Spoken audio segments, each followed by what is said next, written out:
All right. Rebecca, can you hear me okay? Yeah, I can hear you. Perfect. We'll get started now. Thank you everyone for joining. If you have a question for Rebecca, please use the raise your hand function. And please state your name and your media outlet before your question. To kick things off, Rebecca, why don't you just walk us through that match and how you felt out there on court?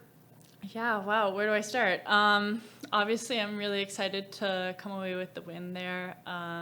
Keys is a really strong player with a big serve and big forehand, and I knew it would be a really tough match going in there, but I know I also have a equally big serve and big forehand, so I just had to give it my best shot. Got a couple of breaks to serve, and that was pretty much it. Really happy I capitalized on the opportunity of winning that match, and excited for the next one. All right. Next up, Maria.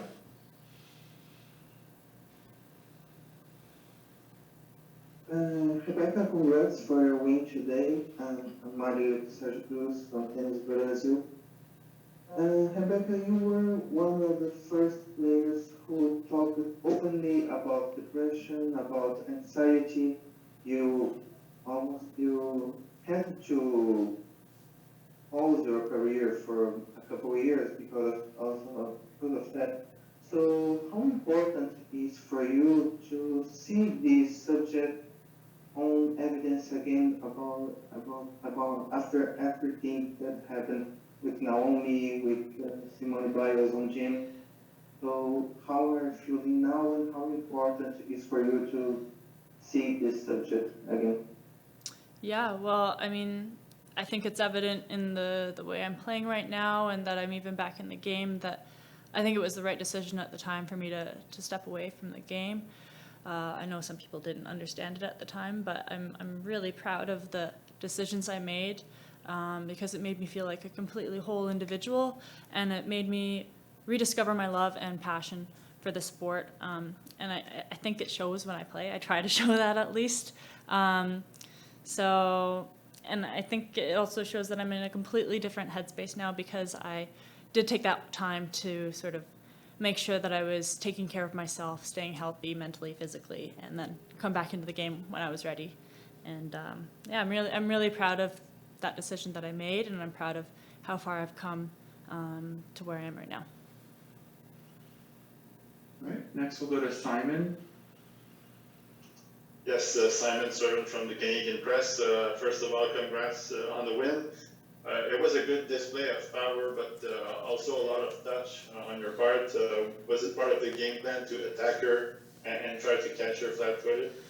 Well, I knew it's pretty much a game of, but at least the game between the both of us would be who could dictate the point first, since we're both very big power hitters. So I knew I'd have to take the first ball I could and try to dictate the point right off the bat. And so yeah, I suppose that was kind of the tactic going in, but also not going for crazy winners and having my patience. And yeah, I guess that was the right game plan going in.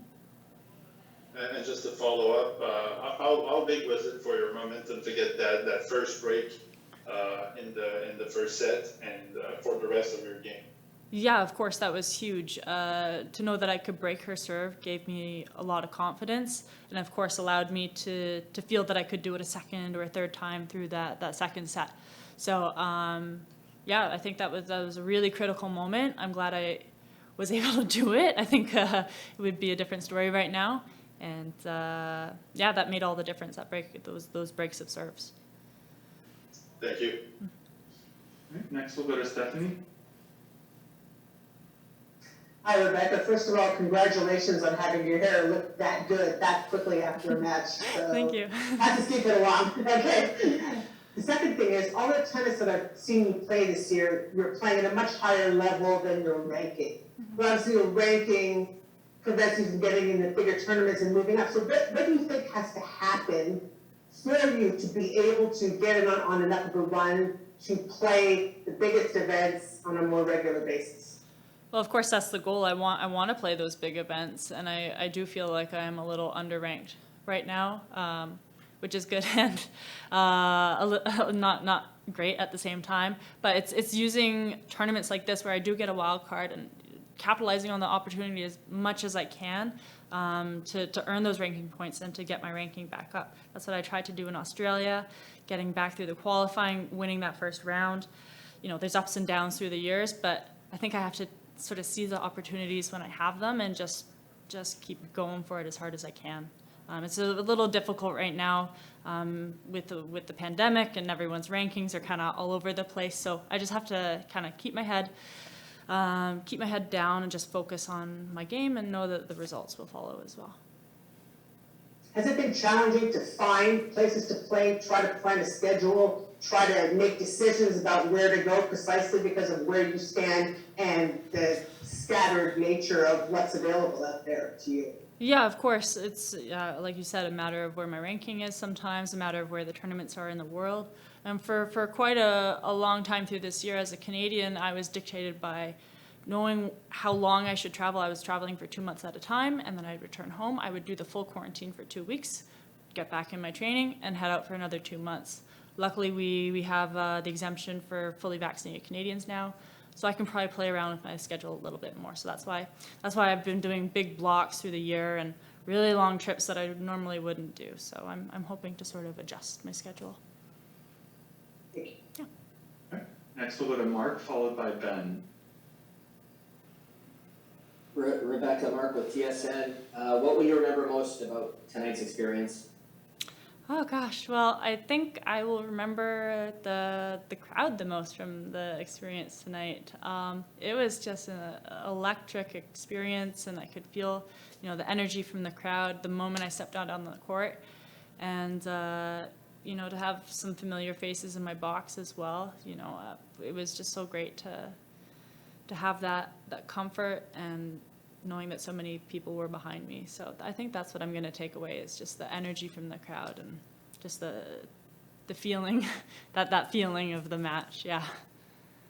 How would you describe what a win like this means to you? Gosh, I don't even know where to begin. This win means a lot.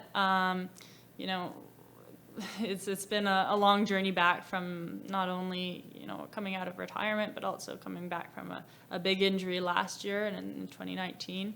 And I knew this would be a really good chance to sneak up on some players and get some wins if I could just play the game that I want to play. And so it means a lot that I have this opportunity and that I was able to win. Congratulations, thank you. Thanks. Go ahead, Ben.